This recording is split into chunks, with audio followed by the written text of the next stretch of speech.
Hello tout le monde, comment allez-vous? Moi ça va super. Aujourd'hui on se retrouve pour une rapide vidéo sur une manière d'ouvrir votre serveur au public, votre serveur Minecraft hébergé localement, sans avoir à ouvrir vos ports ou à utiliser un logiciel tiers tel que Hamachi, ou aller sur des sites un petit peu embêtants comme Aternos ou ça qui vous proposent de l'hébergement de serveurs mais toujours avec des serveurs qui ne disposent pas de ressources matérielles assez puissantes pour vous permettre de jouer sans lag. Alors la première étape déjà ça va être d'héberger un serveur localement, on va faire ça rapidement. Vous allez vous diriger vers le site de Spygot où vous allez télécharger la version que vous souhaitez. Vous allez vous diriger dans les downloads, Spygot, ici vous allez cliquer sur download, moi je vais faire avec la version 1.19.3, et vous allez cliquer sur Spygot, votre version .jar. Vous allez le télécharger dans un dossier, par exemple j'ai créé un dossier pour la vidéo qui s'appelle serveur Minecraft, et on va double-cliquer pour exécuter Spygot dans ce même dossier. Spygot va se lancer, on va devoir accepter le E là. Il est là. Donc il va se lancer une première fois, ensuite vous allez devoir modifier le E là en trou. Donc on met CTRL S pour sauvegarder et on relance Spygot. On va relancer Spygot, tous nos fichiers vont se créer, le serveur va se lancer, on va le fermer et on va essayer d'allouer une quantité de RAM pour ce serveur. Là j'ai l'interface graphique par défaut de Minecraft, à savoir Spygot ou n'importe quel serveur, pour gérer mon serveur. Donc j'ai la console, ici j'aurai la liste des joueurs, et ici j'ai un petit graphique qui me montre l'usage de mémoire RAM alloué à mon serveur. On va le laisser se démarrer tranquillement, il est en train de préparer la zone de spawn. Et voilà, donc mon serveur est démarré, on va pouvoir le fermer.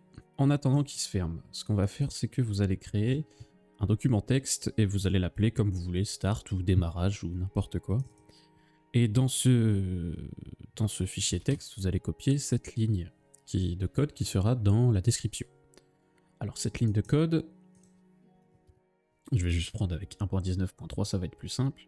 Elle est composée tout simplement de Java, pour exécuter une commande Java. Ensuite ici, d'arguments d'exécution, à savoir la quantité minimum qu'on alloue de RAM au serveur, donc ici 2 Go, et la quantité maximum, ici 4 Go.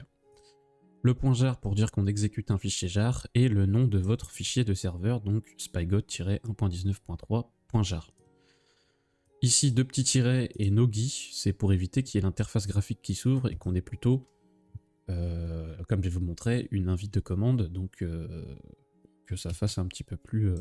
ça c'est à votre préférence. On va enregistrer sous tous les fichiers et on va faire un fichier de commande Windows, c'est-à-dire un .bat qu'on va venir pouvoir exécuter. Donc voilà, ça c'est sans l'interface graphique, c'est-à-dire que vous avez la console qui sera tout le temps lancée sous cette forme-là, donc avec une invite de commande Windows. Donc là, mon serveur va se lancer. En attendant, ce qu'on peut faire, c'est qu'on peut aller sur le site de Spygot pour le plugin qui nous intéresse, à savoir PlayIt.gg. Alors PlayIt.gg à la base c'est une application qui permet d'ouvrir votre serveur Minecraft sans avoir à ouvrir vos ports, utiliser comme je l'ai dit le logiciel tiers. Récemment il y a le plugin PlayIt qui a été mis à jour et qui est maintenant fonctionnel, c'est très simple de l'utiliser. Ça on va le télécharger et on va le sauvegarder dans notre dossier plugin. Donc il va se télécharger. Là ici, il est dans notre dossier plugin. Ce qu'on va faire, c'est qu'on va reload notre serveur. Et vous pouvez voir que notre playit est allumé. On va aller en localhost. Donc là, il est là. Là, je suis sur mon serveur. Donc voilà, je suis sur le serveur. Et vous pouvez voir que ici, il nous dit check server log, nanana, ou il faut être un opérateur. Alors ce que vous pouvez faire, c'est soit vous servir de la console, ou alors faire tout in-game. Pour ça, je vais me mettre en tant qu'opérateur, et là maintenant, je vais voir un petit lien. Ce lien-là, je vais cliquer dessus et ça va m'ouvrir, normalement, un navigateur qui va m'emmener sur ce site-là. Vous pouvez voir que moi, j'ai déjà un email. Je vais utiliser un compte invité pour l'instant. Donc, une fois qu'on aura cliqué sur compte invité, Playit va venir ici. Il va nous dire, il va charger là 5-10 minutes. Enfin, en vrai, c'est beaucoup plus rapide, mais en attendant, ce qu'on peut faire, c'est se déconnecter du serveur. Et là, vous pouvez voir qu'il m'a donné une IP. On va prendre cette IP, on va venir faire un nouveau serveur, on va la mettre, et vous pouvez voir que, eh bien, je suis exactement sur le même serveur. Cette IP-là, elle sera utilisable par n'importe qui. C'est-à-dire que les gens ne pourront pas mettre localhost. Eux, il faudront qu'ils mettent cette IP-là, celle que vous avez eue. Et en fait, ils pourront jouer avec vous.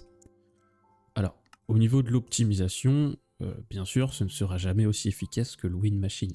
Machine, elle dispose de ressources qui sont beaucoup plus importantes. Elle est dédiée entièrement à l'exécution de votre serveur Minecraft. Vous, votre serveur, ce qui définit son optimisation, eh ben, c'est la quantité de RAM que vous allez lui allouer. Pour vous donner une petite échelle, si vous voulez faire une petite survie avec des collègues à environ 4 ou 6 joueurs, 6 Go de RAM, ça suffira amplement. Mais cette solution-là, je ne pense pas qu'elle soit adéquate si vous comptez ouvrir un serveur qui accueille une vingtaine, voire une trentaine de joueurs, ou même plus.